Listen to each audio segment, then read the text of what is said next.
Hello, I'm Sarah, and I have to confess that when this whole pandemic started, I was overwhelmed and I didn't know how to pray. And what came to my mind was that the Spirit intercedes for us with groans according to the will of God. And I thought, well, I don't know how to articulate things.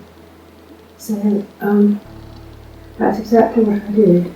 So what I've done is I've written it down because I found it very difficult to articulate actually what happened to me. So if you don't mind, I'm going to read it. It has been extremely difficult during this unprecedented time to articulate in prayer all the overwhelming needs surrounding us all, and I didn't know how to pray for such a dreadful and frightening situation. That is, until I started praying in tongues. This had the effect of releasing my spirit, and I found that alongside my speaking vocally in tongues in the privacy of my home, a stream of prayer seemed to flow in my mind. So I was praying in the Spirit, which then gave my mind what prayers were needed. It all suddenly became like a stream of prayer from my heart, and I found it incredible that my voice could speak in an unknown language, whilst my mind could tell me or lead me in what to pray for. I found that the prayers encompassed all sorts of situations as the Spirit led me and became more and more expansive. I felt I was being prayed through.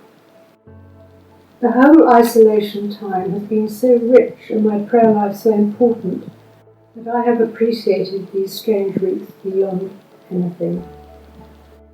To quote a well-known poem, "What is this life if full of care we have no time to stand and stare?" I've been able to stare at nature's details and the beauty surrounding me, and those other fortunate mortals who live in the countryside and not in high-rise flats, and to so appreciate my fellow human beings and their innate goodness that is being demonstrated so amazingly. The scriptural verse that came to mind when I was going through this puzzle at the time was from Romans 8:26, so if I may, I'll read it to you. "Likewise the Spirit helps us in our weakness. We do not know how to pray as we ought, but the Spirit himself intercedes for us with sighs too deep for words. And he who searches the hearts of men knows what is the mind of the Spirit, because the Spirit intercedes for the saints according to the will of God." That's my testimony.